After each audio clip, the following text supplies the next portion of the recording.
Open the glove box. Pull the shelf so the tabs pop out of their catch.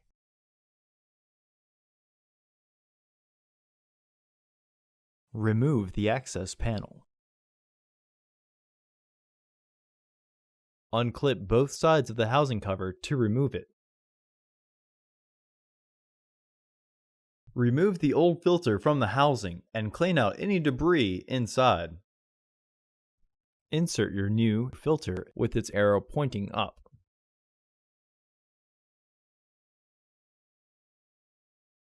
Reinstall the housing cover. Reinstall the access panel.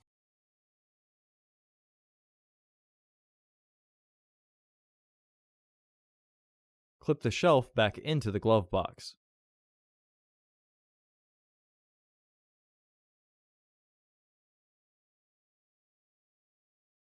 Close the glove box. Order your parts today at filterheads.com. Also, please like our video and subscribe to our channel so you won't miss any new content.